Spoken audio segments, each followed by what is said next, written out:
Hi everyone, happy Wednesday and welcome back to Snoozy Snippets. I don't really know why I call my channel Snoozy Snippets because I have a lisp and that's really hard to say, but anyway, me complaining about my lisp is probably something for a different video. In case you're new here, so am I. My name is Siobhan Cagney Murphy and I'm a chronically ill / disabled parent who will be here most Fridays of varying levels of health and hygiene to present videos on chronically ill parenting and assorted other topics. For today we're going to be talking about how to manage a toddler during a pandemic. As you know, if you saw my last video, the introduction video, or my husband's video last week, this video was actually supposed to be posted last Friday, but I have some bug, some lung virus, and we don't know if it's coronavirus or if it's just something else, but either way, I'm having a bit of trouble recording for long periods of time at the moment. As such, we've actually decided to make this video into a short series.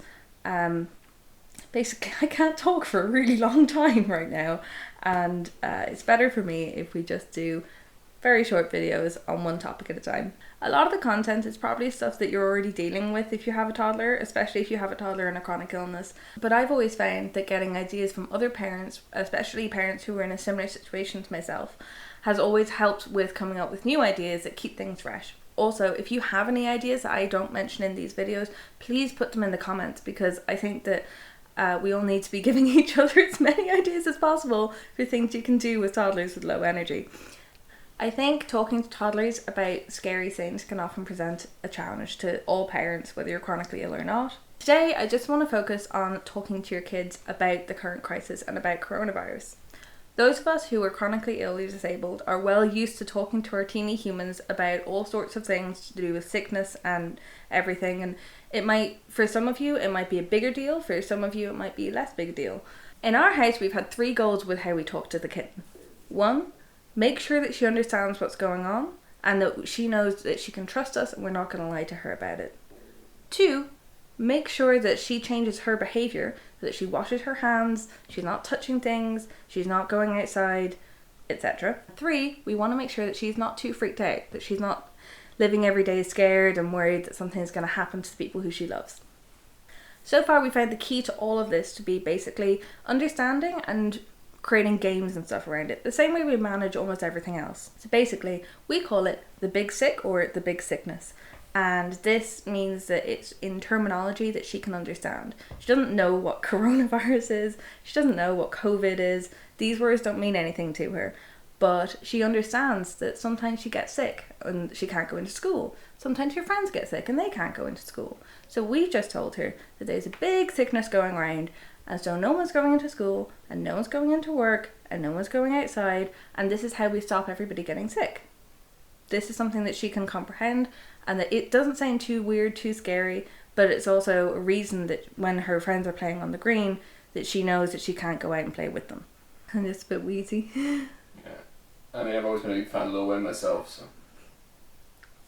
Thank you. When we have had to go out, we've been doing it with a game that we call the Don't Touch game. The game was actually thought of by my mum. This was before the full lockdown, but back when you were allowed to go outside, but you were kind of encouraged to basically practice social distancing and keep your hands to yourself. So my mum had to bring her to the shop and she invented the Don't Touch game. She told her you're not allowed to touch anything, which the kitten was great at. She did not break the rules at all. Except when they had to go into a lift and she saw the handrail and just decided, right, I'm just going to put my mouth around that, because she's 3 and that's what 3-year-olds do. So if you're doing games like that, you just have to be really clear that don't touch means don't touch things with your hands, but also don't touch things with your mouth, don't touch the floor, and have some kind of reward system or some fun activity at the end that they get to do. Maybe when you get home, if they're good, they get to watch their favourite film, they get to pick what's for dinner that night, just these little things that really help to motivate children. I think the more fun you make it, the more likely they are to respond well and to not get too freaked out. Another tool that we found really early on in the process comes from an entertainer called Blind Boy in Ireland. He makes actually a lot of interesting content on mental health, and I would really recommend checking him out. His content isn't normally made for children. So he came up with a song that we found pretty beneficial to teach the kitten, which goes along the lines of wash your hands, don't touch your face, sneeze into your elbow. It's a fun and simple song. Like Baby Shark, it has actions that go along with it, and it's something that you can sing with them while you're helping them wash their hands or helping them put on disinfectant gel. It makes it a game instead of a chore. And I think that they're much more likely to change their behaviours and do the things that they need to do to stay safe if they don't feel like it's negative. They feel like it's something positive and something that they want to do. So going forward with this mini-series, I hope to post videos either every day or every other day. It's going to depend on my health. Starting with activities that only require a very low level of activity and then moving our way up. My logic on this is basically that I feel like people who only have low energy probably need ideas more than people who have high energy right now. For smaller ideas and tiny bits of content, I'm just going to post it on Instagram because not everything needs its own video. That's all from me until next time. Just remember to look after yourselves, look after each other, and I'll hopefully see you tomorrow. Bye bye. Wash your hands, don't touch your face, and listen to your elbows.